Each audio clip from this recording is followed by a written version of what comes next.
This is the first in a series of 3 podcasts on epithelium.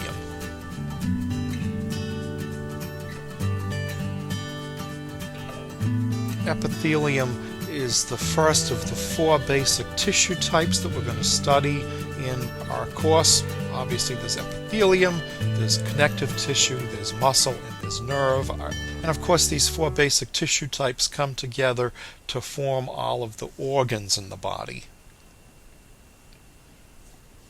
Here are your learning objectives for these series of podcasts on epithelium. Would like you to be able to understand basic structure and function of epithelium. You should be familiar with the various classifications of epithelium and where epithelia are located in the body. Would like you to understand something about the structure and function of basal lamina and of junctional complexes between epithelial cells. Would like you to appreciate the structural and functional polarity of epithelial cells, and would like you to understand some of the structure and function of surface appendages on epithelial cells. Now for the laboratory, you should be able to recognize various types of epithelium, not only from electronic images, but also on glass slides. Now there are several basic concepts we'd like you to keep in mind as we talk about epithelium. Epithelium can form a continuous, uninterrupted sheet of cells, so you could say that epithelium would cover the body surfaces, would line body cavities, and would constitute glands. Epithelium would separate the internal milieu of the body from the external environment, so epithelium can invaginate, it can proliferate, and of course it can specialize.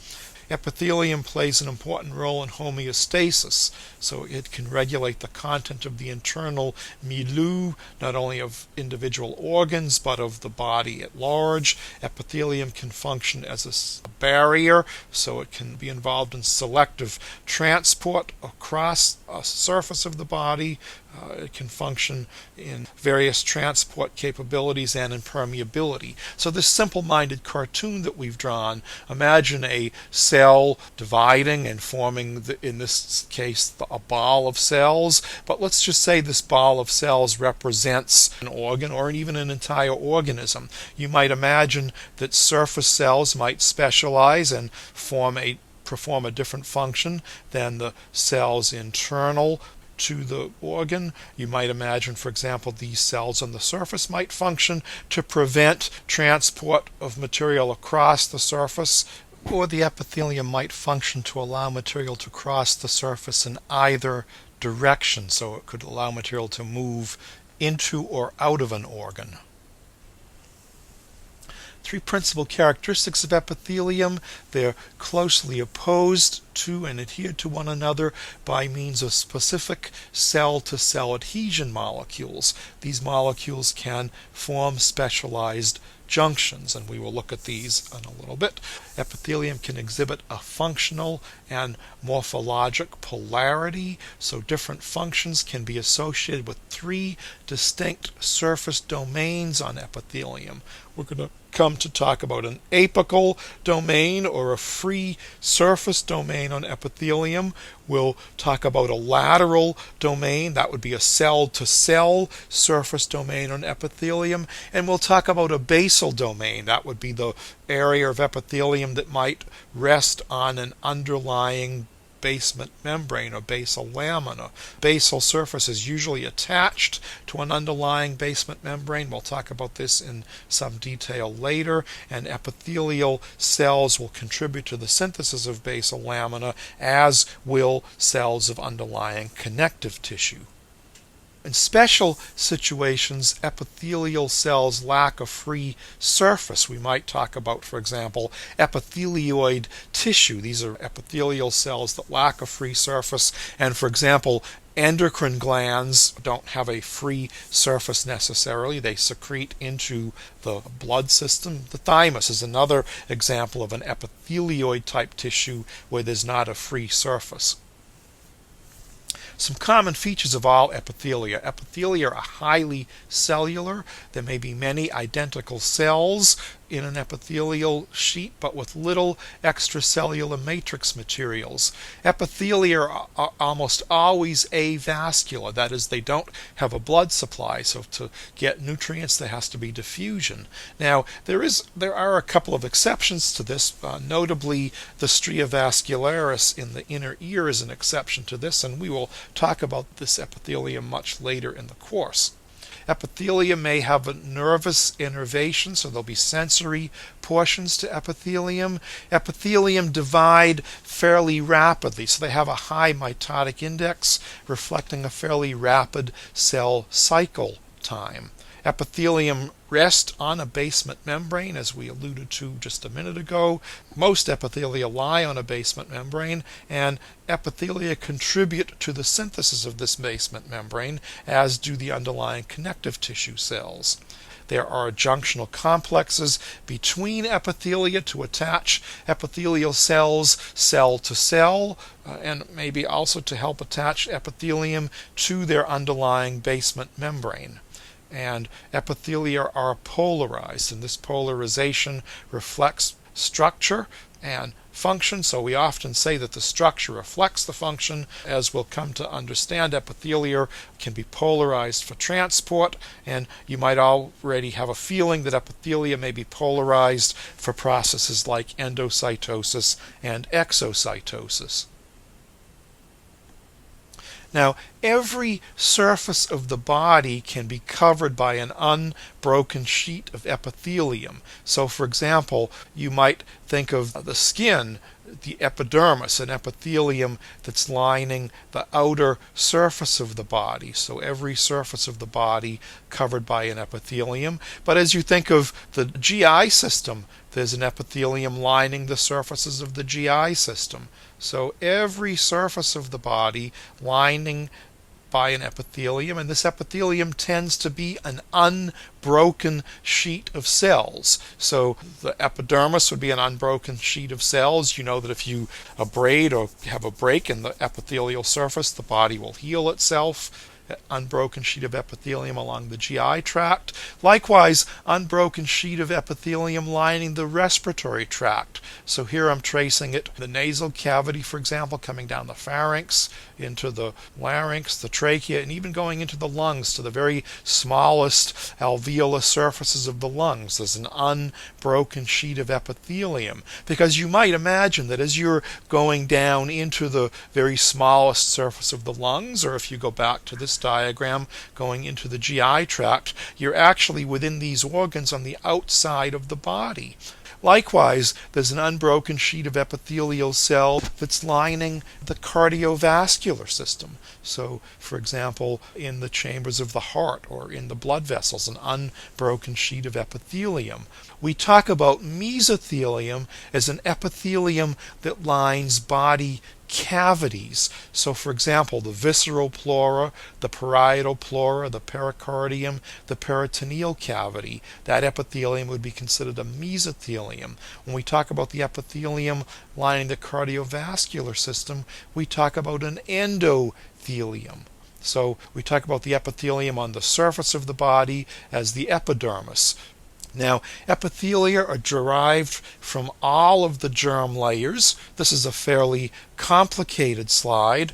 We can make it a little simpler by looking at it on this slide. Epithelium of the skin and associated glands, oral and nasal mucosa, epithelium in the cornea, mammary glands. That's all epithelium derived from the ectoderm.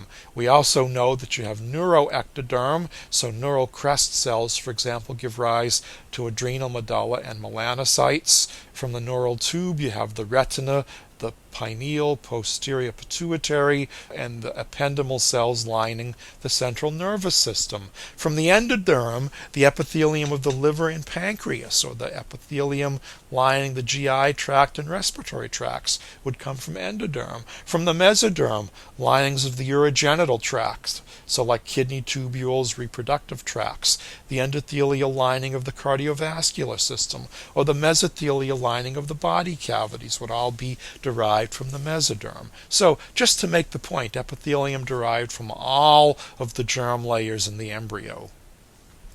Basic functions of epithelium, as you might imagine: protection of underlying tissue from abrasion or from injury. You might imagine transcellular transport of molecules across epithelial layers. Epithelium is involved in secretion, so for example secretion of mucus, of hormones, or of various enzymes. Epithelium plays a role in absorption of material from a lumen, so you can appreciate, for example, absorption of material in the intestinal tract, certainly absorption of material in tubules of the kidney. Control of movement by selective permeability, and this will be because of the junctional complexes between epithelial cells. And you can imagine epithelium detects sensations. So for example, there's taste buds in the oral cavity. Epithelium that make up the retina clearly detect sensations. The epithelium that make up the hair cells in the inner ear clearly detect sensations. So I think you can get an appreciation of the sensory function of epithelium. You can classify epithelium based on the cell shape. So we talk about a squamous epithelium, that is a flat cell shape. We talk about a cuboidal epithelium, where the cell is about as tall as it is wide. So like a little bit of a cube. We talk about a columnar epithelium, where the cell is substantially taller than it is wide. And we'll also talk about a transitional epithelium, which is relatively unique to the urinary system, and that epithelium actually has the ability to change shape somewhat, where you can go from almost a very flat, almost squamous epithelium to a relatively high cuboidal epithelium, and we'll show you some examples of that in a little bit. We can also define epithelium by the number of cell layers. So we can talk about a simple epithelium or a stratified epithelium. And here we're going to define the epithelium by the shape of the surface layer of cells. So we can also talk about a pseudo-stratified epithelium, and we'll come back and talk about that in a few minutes. So not only can you define epithelium by the cell shape, but you can define epithelium by the number of cell layers in the epithelium. And we can also talk about epithelium by the types of specializations present. So for example, would there be keratin on the epithelium? Would the epithelium have a cilia on the surface? Or would there be microvilli or stereocilia on the surface? And so let's look at classifications of epithelium. Major classifications: we'll talk about a simple epithelium, a stratified epithelium, a pseudostratified epithelium, and we'll talk about a transitional epithelium. So in the diagram, we can talk about a simple squamous epithelium, a simple cuboidal epithelium, or a simple columnar epithelium. Notice the simple squamous epithelium is a single layer of flat cells. The simple cuboidal epithelium, a single layer of cells that are about as tall as it is wide.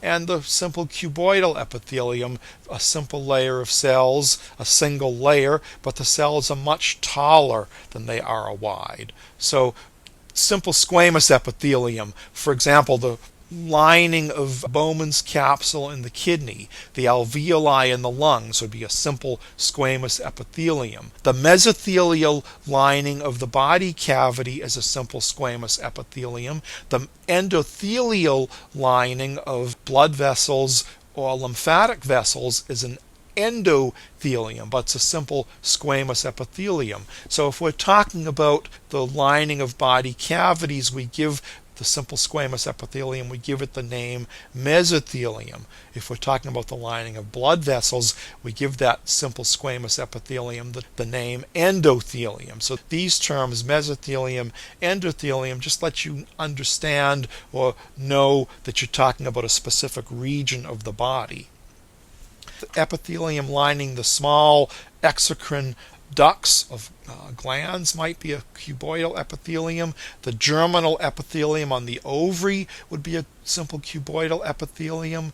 Epithelium lining kidney tubules or thyroid follicles would be a simple cuboidal epithelium. On the other hand, a simple columnar epithelium, you would see that, for example, lining the GI tract or in the gallbladder. If we talk about stratified epithelium, we can talk about a stratified squamous epithelium lining the oral cavity, the esophagus, or the vagina. We can talk about a stratified squamous epithelium on the epidermis of the skin. Here we'd be talking about a stratified squamous epithelium with keratin. So we might, for example, say keratinized stratified epithelium. If we talk about a stratified cuboidal epithelium, we might be talking about the epithelium that makes up sweat glands or that lines large exocrine ducts.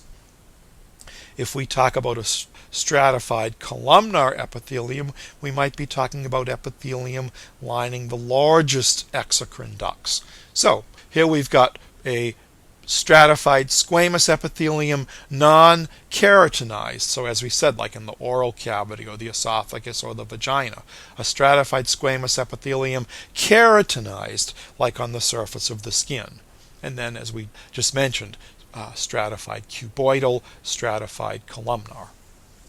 If we talk about a pseudo-stratified columnar epithelium, we'd be talking about epithelium lining the trachea or the bronchial tree, maybe some of the organs in the male reproductive tract, like the vas deferens, the epididymis. It's a pseudo-stratified columnar epithelium. It appears that the epithelium is in multiple layers, like here you have a stratified columnar epithelium, multiple layers of epithelium, but every cell actually is going to touch the basal lamina. That's why we would talk about it as a pseudo-stratified columnar epithelium. Now, let me get back for a minute and talk about this stratified epithelium. Here, we're talking about a stratified squamous epithelium. We're defining this as stratified squamous because the very top layer of cells is squamous or flat. A stratified cuboidal epithelium, the top layer is cuboidal. A stratified columnar epithelium, the top layer is columnar. And the diagram makes this point really well. Here, if you looked in this area, you might be tempted to say they're cuboidal cells, but we're defining the epithelium here as a stratified columnar because the top layer is columnar. When we talk about transitional epithelium, we're talking about an epithelium basically that's in the urinary system. So sometimes you'll see the term urothelium. This would be epithelium lining the renal calyces, the ureter, the bladder, the urethra. And what happens in this transitional epithelium, the surface cells can become very highly distended, almost squamous, or they can bunch up and become almost cuboidal. So we call this a transitional epithelium because the surface layer of cells has the ability to change shape. If the bladder is very highly distended because it's full, the surface epithelium would be very flat. On the other hand, if the bladder has just been emptied, the transitional epithelium is relaxed and the surface cells would be almost like a cuboidal shape. So transitional epithelium has the ability to change shape somewhat with respect to the surface cells. Here is a table that I'd like you to look at in some detail to look at the various classifications of epithelium. I'm not going to go over it all. You can read this from your notes, but remember that you can classify epithelium by the shape of the surface cell, whether it's flattened, so squamous, whether it's cuboidal, or whether it's columnar. You can talk about epithelium as pseudostratified. All cells, as we said, rest on a basal lamina, but all cells don't necessarily reach the surface. Usually you see a pseudostratified columnar epithelium. Now, we will talk a little bit later about pseudostratified columnar epithelium being ciliated versus non-ciliated. We talk about stratified squamous, and we can talk about whether the epithelium are keratinized or not. The epithelium are keratinized, that would reflect the epithelium on the surface of the skin. The very surface cells are very highly flattened. They lose the nuclei, and the surface layer of cells actually dies, but the surface layer of cells provides some amount of protection for the epithelium for the epithelial cells that underlie it. Transitional epithelium, where the surface cells are relaxed, almost a cuboidal shape. They're very much like a dome-shaped cells, and we've talked about where you find these cells. There can be various specialized cells within epithelium, and some of the epithelial cells themselves can specialize. So, for example, goblet cells are specialized epithelium that play a role in secretion. APUD cells are specialized epithelial cells in certain organs that can secrete hormones. Now, you may have lymphocytes that are a specialized connective tissue type of cell that can infiltrate an epithelium. You can have an antigen-presenting cell that can infiltrate an epithelium. These cells function in immune activities of the body. You can have sensory epithelial cells like nerve cells that are involved with epithelium. These cells receive input in the body. There can be a variety of epithelial cells in an individual organ. So this slide shows a section in the medulla of the kidney, and there are several types of epithelium that are evident on this slide. First of all, there's a simple squamous epithelium that lines the thin limbs of Henle's loop, and that's shown by these arrows. Thin limbs of Henle's loop lined by a simple squamous epithelium. On the other hand, a simple cuboidal epithelium, like shown here or shown at these arrowheads, would line some of the collecting ducts in the kidney, and a endothelium shown here would line the vasorecta. And we will talk about these different areas in the kidney as we talk about the kidney much later in the course. But a very simple squamous epithelium, but this vasorecta is a blood vessel. You can see red cells in the lumen of these vessels, so the epithelium here would be given the name endothelium.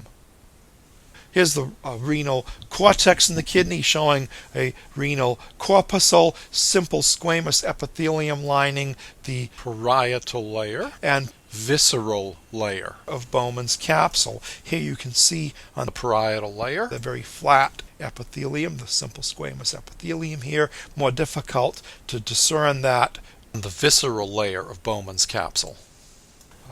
But we'll talk about that later in the course. Here on this magnification, you can see the simple squamous epithelium on the parietal layer. More difficult to pick out the simple squamous lining on the visceral layer here, but we'll get to that later in the course. Small intestine, simple columnar epithelium here or here. Here's a goblet cell where I've got my pointer. This would be the luminal surface. So you can see these goblet cells. You can also see some lymphocytes that are infiltrating this simple epithelium. The surface is specialized into a microvillous brush border, and in this crude diagram that I've shown, here would be 3 of these simple columnar epithelial cells, nuclei shown here. Here, the brush border, the surface is thrown into folds, and these folds, as you might imagine, increase membrane surface area. And here we've just shown these cells resting on a basal lamina. Here's the esophagus, stratified squamous epithelium lining the esophagus. Note we're classifying this because the surface layer of cells is squamous or flat. If you'd looked at some of these cells deeper in, you might be tempted to think that's a cuboidal type of cells, but we're defining it by the surface layer of cells.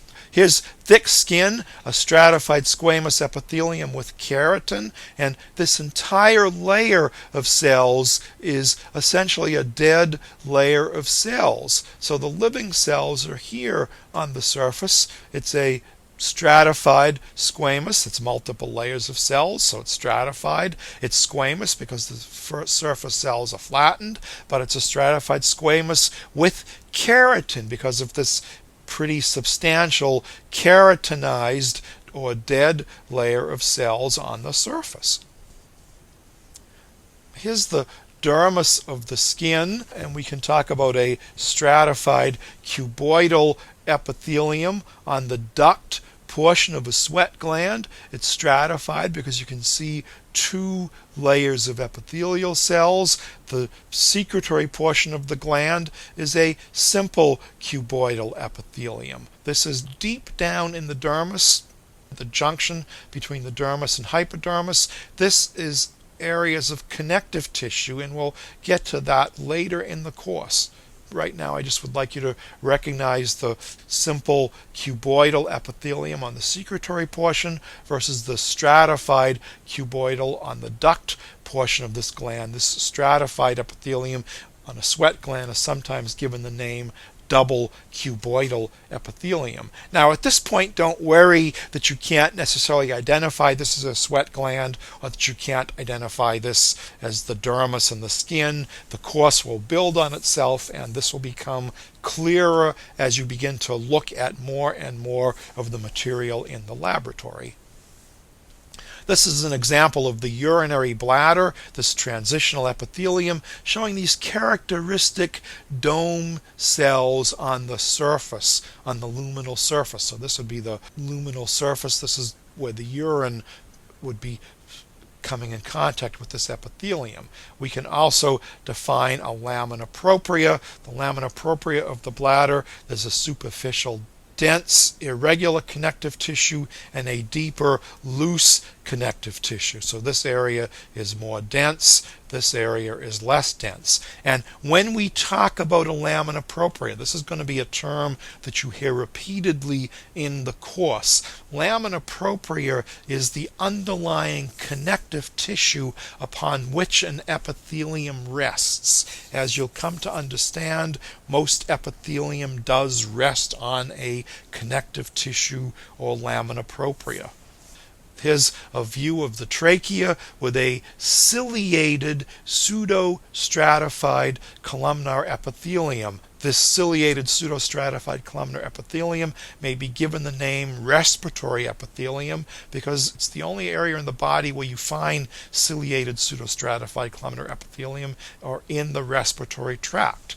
This is pseudostratified columnar because it looks like there are multiple layers of cells, but if you could trace these cells, all of these cells rest on a basement membrane, but not all of the cells necessarily reach the free surface. So it's a pseudostratified columnar epithelium. Epithelial cells have polarity. There's an apical domain, which is always directed to the exterior surface or luminal surface if we're talking about an enclosed cavity or tube. There's a lateral domain where the cells contact and communicate with each other. There may be specialized attachments or junctional complexes between adjacent epithelial cells. And then there's a basal domain where the cells rest on a basement membrane, and there may be specialized structures that anchor these cells to the underlying connective tissue. We're going to talk about the apical domain in epithelium first. The apical domain will have specialized appendages on the surface. So, for example, microvilli on the surface will increase membrane surface area. There may be cilia on the surface that will play a role for movement. There may be stereocilia, which would increase membrane surface area. Here is an electron micrograph showing microvilli on the surface, higher power view. There's an actin core in these microvilli. Here you can see it by freeze fracture very nicely, an actin core, but the microvillus brush border is very uniform, and of course they're covered by a plasma membrane. This is a light micrograph in the GI tract. You can barely get a sense of this microvillus brush border, but there's a glycocalyx adsorbed onto this microvillus brush border. This glycocalyx stains positively with periodic acid Schiff. So that's why you see this intense red staining near the surface. And then the goblet cells secrete material that makes up this glycocalyx, so the goblet cells are staining PAS positive. Go back and you can see the microvilli this way. Here is a microvillus brush border, maybe like in a hepatocyte, a much less intense or much less organized microvillus brush border, but you can still get a sense that there are some surface appendages coming off of this surface of the cell. So what you can say clearly is the microvilli are increasing the membrane surface area. This just is what we've just said. The microvilli have actin cores, just showing this diagrammatically here. The actin cores are cytoskeletal components. So you've got actin in the terminal web of the cell, actin going into the microvilli themselves, and then other cytoskeletal proteins can interact with these actin. So we can say the terminal web contains actin, it contains myosin, spectrin, and a variety of other cytoskeletal proteins, and then these cytoskeletal proteins in the terminal web will interact with intermediate filament proteins, various cytokeratins, and we'll talk about in more detail as we talk about cytoskeleton. This is an example of stereocilia. Stereocilia are just essentially very long microvilli. They're sometimes branched. They also function to increase membrane surface area. Stereocilia are non-motile, so be careful. Don't think that because we're saying stereocilia they're motile. As we'll talk about, cilia are motile structures, but microvilli and stereocilia are non-motile structures. They have actin cores, whereas cilia have a core of microtubules. And that gets us to this right now. Cilia or flagella have a microtubule core, an axoneme consisting of a core of 9 microtubules, 9 plus 2 actually. The microtubules are covered by a plasma membrane. At the base of the ciliary axoneme is a basal body. It's basically 9 triplet configurations of microtubules. This we'll talk about in more detail later in the course. But these microtubules are motile. So here on this pseudostratified columnar epithelium in the respiratory tract, these microtubules actually can move. So the cilia beat, and you might think these beating cilia serve a function in the respiratory tract, for example, to move material in the respiratory tract. This at the electron microscopic level shows microtubules going up into the core of these cilia. There's a very nice cross section showing the very characteristic 9 plus 2 arrangement of microtubules, as you might see in the diagram here. The basal body showing 9 triplet microtubules without the central doublet. This will be talked about in much more detail later when we talk about cytoskeleton.